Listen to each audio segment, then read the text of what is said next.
Hi friends, welcome back to my channel Chaturya Telugu vlogs. ఈరోజు అయితే మంచి టిప్స్ అయితే మళ్ళీ మేము ముందుకు వచ్చేసాను. ఇక లేట్ చేయకుండా వీడియోలోకి అయితే వెళ్దాము. మనం ఒక స్టవ్ మీద అయితే ఒక విధంగా ఒక పెనాన్ని అయితే తీసేసుకొని మనం నాన్ స్టిక్ పెనం కానీ మామూలు పెనమైనా సరే పర్వాలేదు.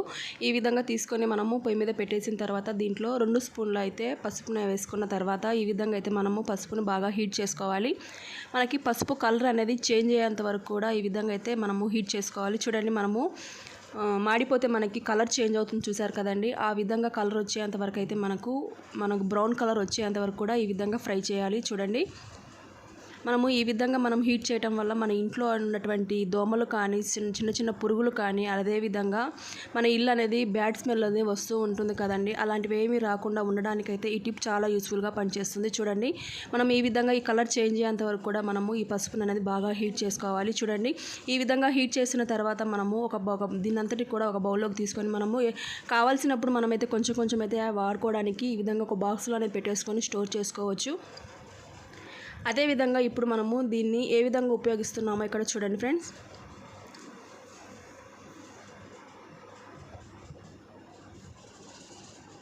ఇక్కడ చూడండి, ఒక ప్రమిద అనేది ఈ విధంగా తీసేసుకున్న తర్వాత దీంట్లో 1 స్పూన్ అనేది ఈ విధంగా మనం ఫ్రై చేసుకున్నటువంటి పసుపు అనేది ఈ కుందిలో అనేది మన ప్రమిదిలో కొంచెం వేసుకోవాలి. మనం ఇంట్లో దీపారాధన చేసే నూనె ఉంటుంది కదండి, ఆ నూనెగైనా మనం కర్రీస్లోకి వాడే ఆయిల్ అయినా సరే ఈ విధంగా వేసేసుకొని మనం మొత్తం కూడా ఈ విధంగా మిక్స్ చేసుకున్న తర్వాత దీంట్లో ఒక ఒత్తి అనేది వేసేసుకొని మనం చూడండి ఈ విధంగా ఒత్తి అనేది వేసేసుకొని మనం దీని అంతటి కూడా ఆయిల్లో అయితే మనం డిప్ చేసేయాలి. చూడండి, ఆయిల్లో మొత్తం తడిపేసిన తర్వాత మనం ఈ విధంగా ఒత్తిని అయితే వెలిగించుకున్న తర్వాత మనకైతే ఎక్కువగా దోమలు అనేది ఎక్కడగా తిరుగుతున్నాయో అదేవిధంగా మన ఇల్లు బ్యాడ్ స్మెల్ అనేది వస్తూ ఉంటుంది కదండి. అలా వచ్చినప్పుడు ఈ విధంగా మనం వెలిగించుకోవడం వల్ల మన ఇంట్లో బ్యాడ్ స్మెల్ అనేది రాకుండా ఉంటుంది. అదేవిధంగా మన ఇంట్లో దోమలు చిన్న చిన్న పురుగులు అలాంటివి ఏమీ రాకుండా ఉండడానికైతే ఈ టిప్ అనేది చాలా యూస్ఫుల్గా పనిచేస్తుంది. ఈ టిప్ నచ్చితే మీరు కూడా ఒకసారి ట్రై చేసి ఏ విధంగా ఉందనేసి కామెంట్ బాక్స్లో కూడా కామెంట్ చేయండి. మరొక టిప్లోకి అయితే వెళ్దాం ఫ్రెండ్స్. ఇక్కడ మన ఇంట్లో అల్లం వెల్లుల్లి పేస్ట్ అయిపోయినప్పుడు అదేవిధంగా మనకి కరెంట్ లేనప్పుడు తొందరగా అర్జెంటుగా మనకి అల్లం వెల్లుల్లి పేస్ట్ కావాలనుకున్నప్పుడు ఈ చిన్న టిప్ అయితే ఫాలో అవ్వండి. చూడండి ఫ్రెండ్స్, ఇక్కడ నేను అల్లం వెల్లుల్లిపాయలు అనేది ఈ విధంగా తీసుకున్నాను. పొట్టుతో పాటు తీసుకున్నానండి. పొట్టుతో పాటు తీసుకుని మన ఇంట్లో అయితే ఈ విధంగా మనం పీలప్ చేసుకునేది ఈ విధంగా ఉంటుంది కదండి. మనం గ్లిటర్ అనేది తీసేసుకొని మనం ఈ విధంగా వెల్లుల్లిపాయలు అయితే ఈ విధంగా రబ్ చేసుకోవాలి. చూడండి, మనం ఈ విధంగా రబ్ చేసుకోవడం వల్ల వెల్లుల్లిపాయ పొట్టు అనేది ఈజీగా మనకి పక్కకు వచ్చేస్తుంది. అదేవిధంగా దాంట్లో ఉన్నటువంటి జ్యూస్ మొత్తం కూడా మనకి అడుగు భాగంలోకి అయితే వెళ్ళిపోతుంది. చూడండి, అదేవిధంగా మనం అల్లాన్ని కూడా ఈ విధంగానే మనం రబ్ చేసుకోవాలి. ఈ విధంగా రబ్ చేసుకోవడం వల్ల దాంట్లో ఉన్నటువంటి రసం కానీ జ్యూస్ కానీ మొత్తం కూడా మనకి ఈ విధంగా వచ్చేస్తుందని. చూడండి, ఇప్పుడు మనకి ప్లేట్లోకి ఏం కనబడలేదు కదండి. వెనక భాగం చూడండి, మనకి వెల్లుల్లిపాయలు అనేది ఏ విధంగా పేస్ట్ మాదిరిగా వచ్చిందో చూడండి. ఇప్పుడైతే అల్లం కూడా అదే విధంగా రబ్ చేస్తున్నాను. రబ్ చేసిన తర్వాత మనం దంచుకోవాల్సిన అవసరం ఏమీ లేకుండా, మిక్సీకి వేయాల్సిన అవసరం ఏమీ లేకుండా మనకి అల్లం వెల్లుల్లి పేస్ట్ అనేది ఈజీగా సింపుల్గా అయితే రెడీ చేసుకోవచ్చు అండి.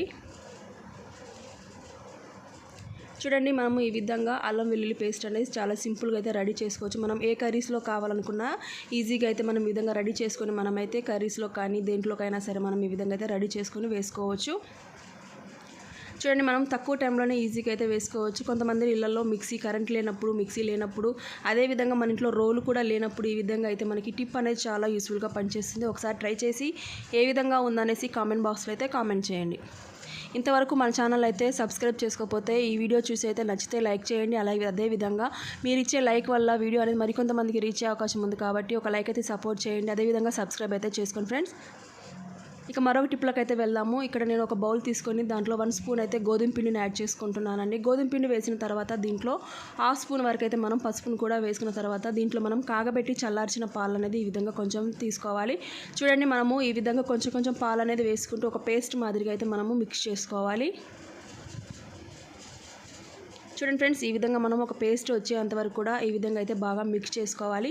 ఇప్పుడు ఇది మిక్స్ చేసిన తర్వాత మనం ఏ విధంగా ఉపయోగపడుతుందనేది చూద్దాం ఫ్రెండ్స్. ఇక్కడ మన ఫేస్ అనేది చలికాలంలో మనకి పగిలిపోయి మనకి అక్కడ బ్లాక్ అనేది తయారవుతుంది కదండి. ఫేస్ మీద మొత్తం కూడా బ్లాక్గా తయారవుతుంది.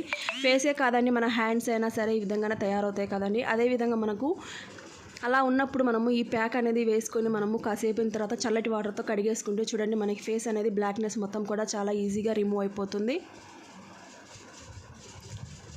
చూడండి మనము ఈ విధంగా రబ్ చేసిన తర్వాత ఒక 5 మినిట్స్ 10 మినిట్స్ అదే విధంగా ఉంచేసి ఒక కూల్ వాటర్తో అయితే మనం ఈ విధంగా నీట్గా వాష్ చేసుకున్న తర్వాత చూడండి మన హ్యాండ్ అనేది చాలా నీట్గా అయితే ఉంటుంది. మనం పగిలిన నల్ల మొత్తం మనకి పగిలిపోయి నల్లగా మారిపోతుంది కదండి. అలా ఉన్నప్పుడు మనకి ఈ టిప్ అనేది చాలా యూస్ఫుల్గా పనిచేస్తుంది. ఈ ఫేస్ ప్యాక్ అనేది చాలా పర్ఫెక్ట్గా అయితే పనిచేస్తుంది.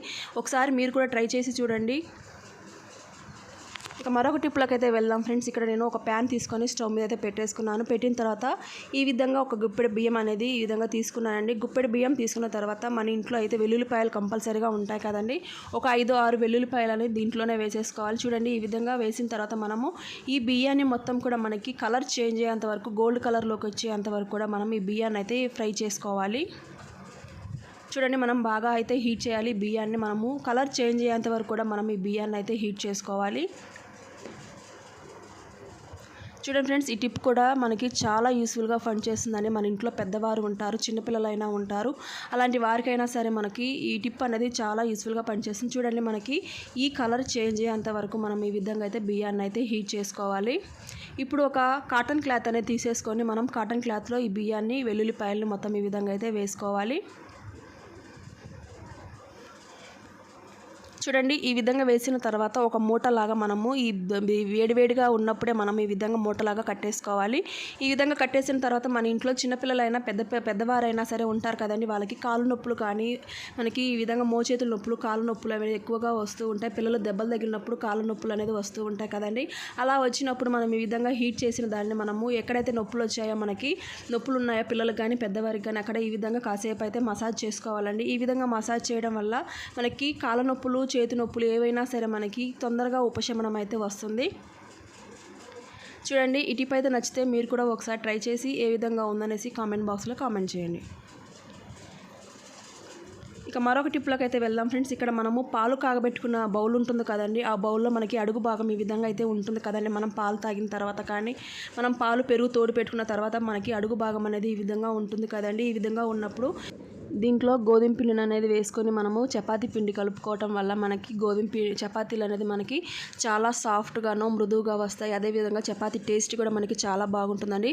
ఒక్కసారి మీరు ఈ విధంగా ట్రై చేసి చూడండి. ఖచ్చితంగా ప్రతిసారి చేసినప్పుడల్లా చపాతీలు మీరు ఇదే విధంగా చేసుకుంటారు. చూడండి దీంట్లో కొంచెం వాటర్ అనేది వేసుకుంటూ మనము చపాతీ పిండిని మనము ఈ విధంగా ముద్దలాగా కలిపేసుకుంటే మనకి చపాతీ పిండి చూడండి ఎంత సాఫ్ట్గా ఉందో.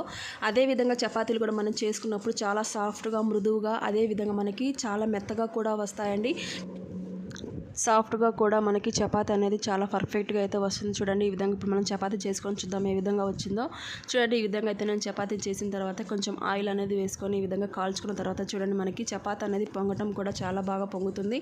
అదేవిధంగా మనకి చపాతీ అనేది చాలా సాఫ్ట్గా మనకి మృదువుగా అయితే వస్తుంది. చాలా టేస్టీగా కూడా ఉంటుంది. మీరు కూడా ఒకసారి ట్రై చేసి ఏ విధంగా ఉందనేసి కామెంట్ బాక్స్లో కామెంట్ చేయండి. రేపు మరొక మళ్ళీ కలుసుకుందాం. అంతవరకు bye friends. Thanks for watching.